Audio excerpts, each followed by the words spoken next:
किसानों को धन धान्य वाली सौगात, अन्नदाता से ऊर्जा दाता तक, कृषि, किसान और आत्मनिर्भरता, इन तीनों को बढ़ावा देने के लिए आज बड़ी सौगात दी गई। जयपुर में मुख्यमंत्री भजन लाल शर्मा के नेतृत्व में आयोजित कार्यक्रम में प्रधानमंत्री नरेंद्र मोदी ने वीडियो कॉन्फ्रेंसिंग के जरिए पीएम धन धान्य कृषि योजना और दलहन आत्मनिर्भरता मिशन का शुभारंभ किया। इस दौरान प्रधानमंत्री नरेंद्र मोदी ने भारत को कृषि प्रधान देश बताते हुए कृषि व्यवस्था को मजबूत करने पर जोर दिया। प्रधानमंत्री धन धान्य कृषि योजना और दूसरी दलहन आत्मनिर्भरता मिशन, ये दो योजनाएं भारत के करोड़ों किसानों का भाग्य बदलने का काम करेगी।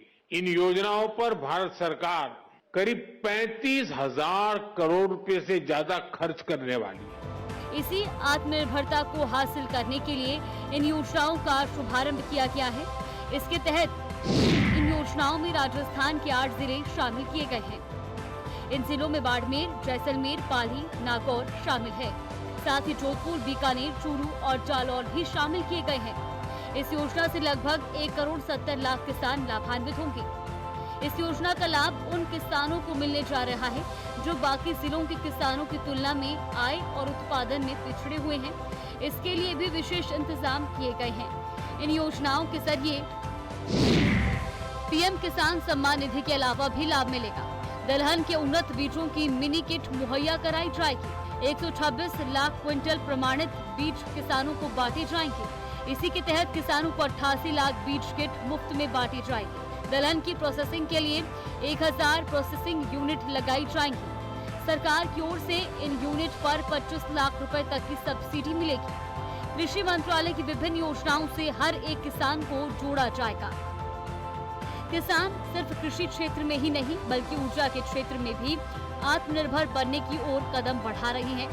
सीएम भजन लाल शर्मा ने भी अपने संबोधन में कहा कि हमारे अन्नदाता अब ऊर्जादाता भी बन रहे हैं। हमेशा देश के यशस्वी प्रधानमंत्री नरेंद्र मोदी जी के मन में किसान हमारा कैसे आगे बढ़े, किसान हमारा कैसे विकसित हो, किसान की उन्नति कैसे हो, इस पर काम करते हैं। मानना है कि यदि देश को आत्मनिर्भर और समृद्ध बनाना है तो हम अपने अन्नदाता को सशक्त बनाना है। हम हमारे अन्नदाता को सशक्त बनाएंगे तो हमारा देश निश्चित रूप से आत्मनिर्भर बनेगा। यही नहीं, मुख्यमंत्री भजन लाल शर्मा ने दलहन फसलों में आत्मनिर्भरता से लेकर पशुपालन में बढ़ती सक्रियता का भी जिक्र किया और पशुपालन को आर्थिक स्थिति में सुधार लाने का बेहतर जरिया बताया। और किसान की अर्थव्यवस्था को ठीक करने के लिए पशुपालन आवश्यक होता है। आप सभी जानते हैं किसान खेती का काम भी करता है लेकिन पशुपालन भी बहुत महत्वपूर्ण है। और अब से नहीं, हमेशा से पशुपालन किसान की अर्थव्यवस्था को मजबूत करने में बहुत बड़ा सहयोगी होता है। हम इन तीनों को लेकर के हमारे देश के यशस्वी प्रधानमंत्री नरेंद्र मोदी जी चल रहे हैं। आज जिन योजनाओं की शुरुआत की जानी है वे खेत खलिहान तक पहुंचने वाली ठोस व्यवस्थाएं जो उत्पादन बढ़ाने के साथ ही खेती को अधिक आत्मनिर्भर और टिकाऊ बनाने का काम करेंगे। खास बात ये रही कि समारोह में पंचायत समिति स्तर तक के किसान शामिल हुए। लिहाजा सरकार कृषि योजनाओं के जरिए हर एक किसान तक पहुंच बढ़ाने की कोशिश कर रही है। Bureau report, news 18 Rajasthan. और अब इसी बीच जोधपुर से बड़ी खबर सामने आ रही है जहां प्रवासी राजस्थानी दिवस मनाया गया। उस दिन सीएम भजन लाल शर्मा कार्यक्रम में प्रवासी समुदाय को कई बड़ी सौगातें भी देंगे। इस रिपोर्ट में देखिए।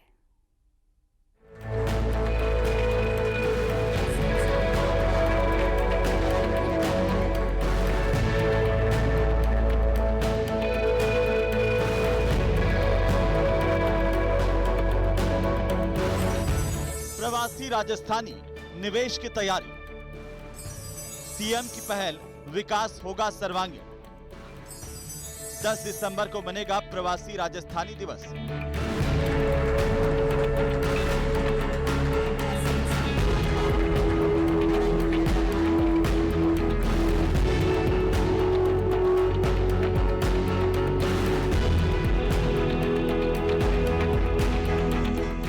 राइजिंग राजस्थान के बाद अब प्रवासी राजस्थानी दिवस जैसी पहल से न सिर्फ निवेश को बढ़ावा मिलेगा, बल्कि सर्वांगीण विकास, आर्थिक सशक्तिकरण और रोजगार सृजन की दिशा में मील का पत्थर भी साबित होंगे। इसके लिए 10 दिसंबर को जयपुर में प्रवासी राजस्थानी दिवस मनाया जाएगा। सीएम भजन लाल शर्मा का कहना है कि प्रवासी राजस्थानी प्रदेश के विकास के लिए अहम भूमिका निभा सकते हैं। राज्य सरकार प्रवासी राजस्थानियों को राज्य के विकास से जोड़ने के लिए बड़ी पहल कर रही है। 10 दिसंबर को राजधानी जयपुर के अंदर प्रवासी राजस्थानी जो सम्मेलन है उसका आयोजन किया जाएगा। हाल ही में सीएम भजन लाल ने सूरत में आयोजित प्रवासी राजस्थानी मीट में शामिल होकर प्रवासी राजस्थानियों और उद्योगपतियों से संवाद किया। उन्होंने उद्योगपतियों को राजस्थान में निवेश करने के लिए आमंत्रित भी किया। और क्योंकि आप अलग अलग उससे जुड़े हुए हैं, इसलिए मैं आपसे कहना चाहता हूं, अगर आप कहोगे कि भूमि की उपलब्धता, तो वो भी आप देखोगे कि रीको ने पिछले कुछ महीनों में 1232 निवेशकों को भूमि उपलब्ध करा दी है इन 8 महीनों में। आप आइए, तुरंत निशान लगाइए और दूसरे दिन आप जमीन लीजिए। वहीं वित्त आयोग के अध्यक्ष अरुण चतुर्वेदी ने बताया कि भजनलाल सरकार ने बीते 20 महीनों में उद्योग, सड़क, बिजली और इंफ्रास्ट्रक्चर के क्षेत्र में तेजी से काम किया है। राइजिंग राजस्थान 2024 इन्वेस्टमेंट समिट में 35 लाख करोड़ रुपए के एमओयू साइन किए गए थे, जिनमें से 6 लाख करोड़ रुपए के प्रोजेक्ट धरातल पर उतर चुके हैं।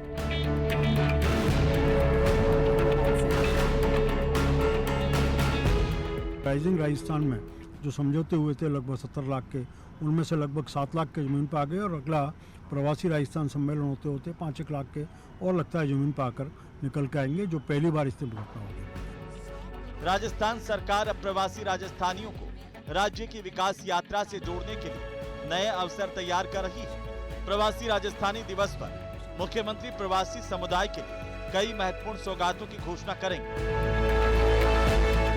लगातार मॉनिटरिंग करते हुए मुख्यमंत्री ने एक तो पहली 2 चीज़ बड़ी हुई, एक तो सरकार के पहले साल में राइजिंग राजस्थान करना, जिसके कारण से एक पर्याप्त समय मिलता है आदमी को ज़मीन पर चीज़ों को लाने का। दूसरा, रिप्स की पॉलिसी में भी कई तरह के संशोधन किए जो एक आकर्षण का कारण बनता है। तीसरी बात ऐसी हुई है जो निकल करके राजस्थान में मैंने जो कहा कि आधारभूत ढांचा, बिजली और पानी, ये एक बड़ी दिक्कत का विषय रहता था, आम आदमी का एक नहीं आने का कारण रहता था, उसको भी दूर करने का काम किया। चौथा, एक लॉ एंड ऑर्डर पिछले 5 वर्षों में राजस्थान का बहुत बिगड़ा था, उसके कारण भी कुछ लोगों को संकोच होता था। लगातार इन 20 महीनों में लॉ एंड ऑर्डर के ऊपर भी प्रभावी कार्रवाई करते हुए उसको भी नियंत्रित करने का प्रयास। डॉक्टर चतुर्वेदी ने कहा कि राजस्थान अब निवेशकों का पसंदीदा राज्य बन चुका है। मुख्यमंत्री के नेतृत्व में सरकार ने जिस तेजी से काम किया है, उससे उद्योग जगत का विश्वास मजबूत हुआ है।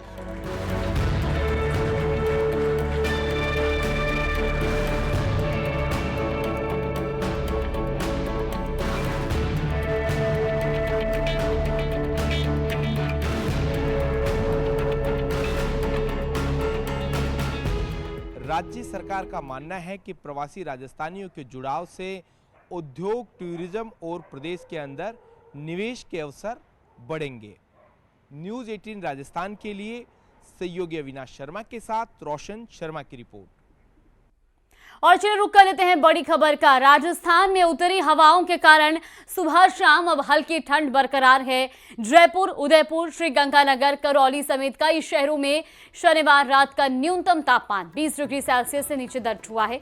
इसके अलावा आपको बता दें कि माउंट आबू सबसे ठंडा शहर अब तक रहा, जहां न्यूनतम तापमान 1.4 डिग्री सेल्सियस दर्ज हुआ है। इसके अलावा जयपुर में दिन का तापमान 31 और रात का तापमान 19 डिग्री तक दर्ज किया गया है।